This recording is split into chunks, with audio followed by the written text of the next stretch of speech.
construção civil, infraestrutura. O que realmente prejudica o Brasil é que o Estado brasileiro arrecada 36% do PIB, esse é o tamanho da nossa carga tributária bruta.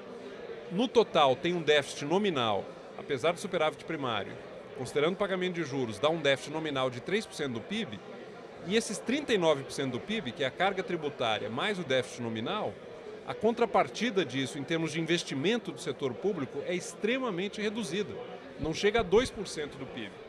Então, no fundo, é um Estado que absorve, drena recursos do setor privado numa quantia muito alta, quer dizer, uma parcela e não investe. Se o Estado brasileiro tivesse com um programa de infraestrutura, investindo em portos, garantindo educação fundamental de qualidade, saúde pública, até justificaria uma carga tributária tão alta e um déficit nominal que também não é baixo.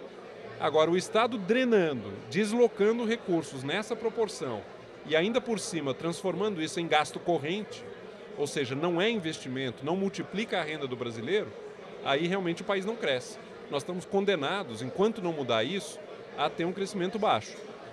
A maneira de mudar isso não é violando regras contratuais da dívida interna, é cortando gastos dentro do setor público. Há muito desperdício.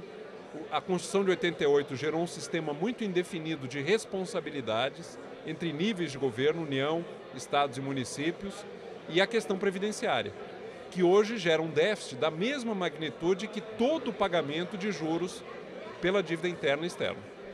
Mas, de qualquer forma, a gente vê exemplos como o Estado de São Paulo diminuiu impostos no setor sucroalcooleiro, né?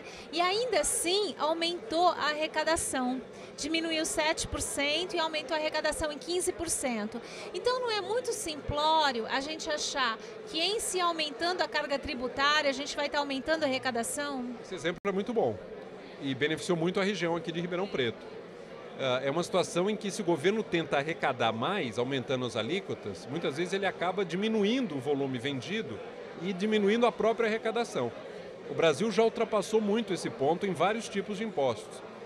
Houve uma novidade importante na relação entre sociedade e governo, que foi a oposição do setor privado a uma nova tentativa do governo de aumentar os impostos, que foi a MP 232.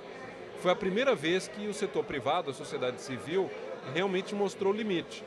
E seria bom o governo federal aprender com a experiência do Estado de São Paulo, essa experiência que beneficiou o setor do álcool, especialmente, o setor da cana, porque isso mostra que, às vezes, reduzindo a alíquota, aumenta a arrecadação. Então, nós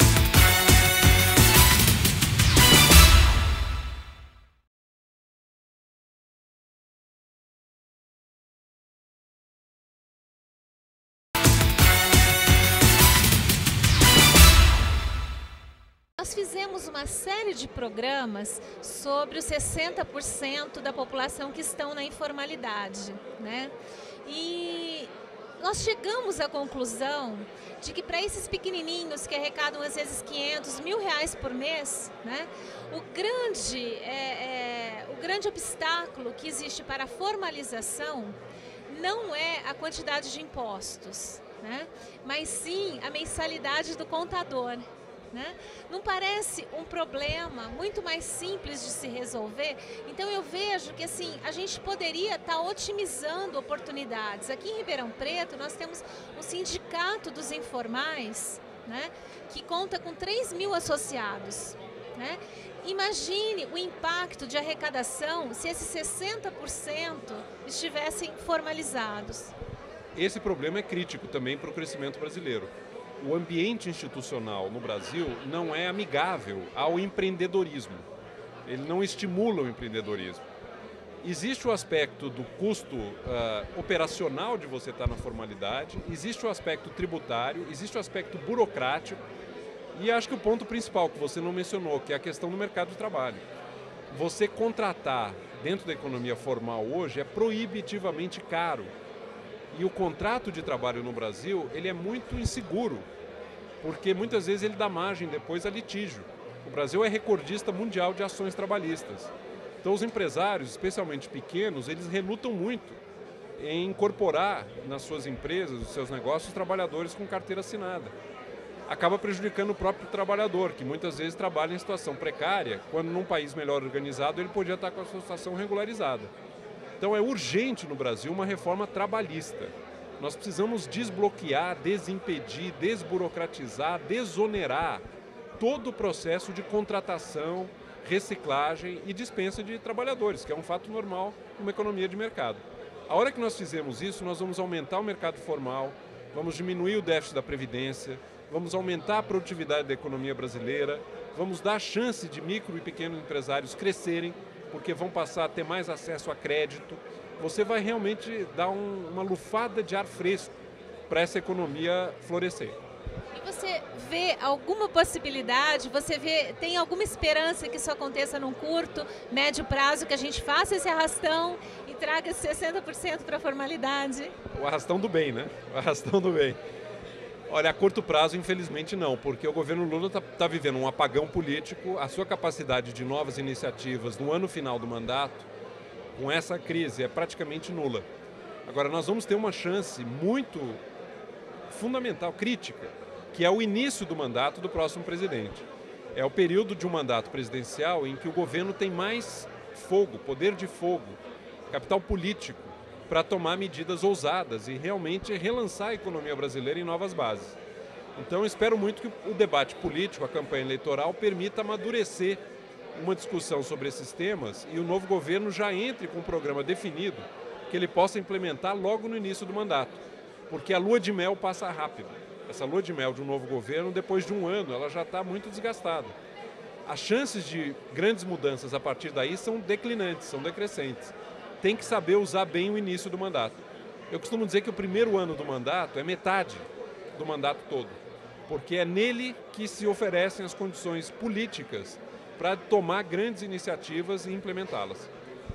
E se a caneta estivesse nas suas mãos? Eu gostaria de saber 3 ou 4 medidas principais que estariam sendo tomadas. Olha, eu gostaria muito de ver uma discussão revendo a distribuição de recursos tributários entre níveis de governo. Eu acho que o principal vício da Constituição de 88, o principal problema que ela deixou para nós, foi uma estrutura de relacionamento entre níveis de governo muito desarranjada, muito desarrumada. Então, acho que o problema número 1 hoje das contas públicas brasileiras, do lado fiscal sobre o qual nós conversamos, está exatamente em redefinir, redesenhar o pacto federativo. Nós temos que ter muita clareza sobre o que é responsabilidade da União, o que é responsabilidade dos estados e o que é responsabilidade dos municípios. E nós temos que partir para o princípio, que é a intenção da Constituição de 88, mas não foi devidamente implementado, que é o chamado princípio da subsidiariedade. Ou seja, o dinheiro público é gasto o mais próximo possível de onde ele é arrecadado. Isso vai aumentar muito a eficiência do gasto público, vai liberar recursos para investimento. Precisa coragem, porque você vai deixar de ter o passeio do dinheiro até Brasília para que depois ele volte, sendo redistribuído nas cotas, nos fundos de participação, nos fundos federais.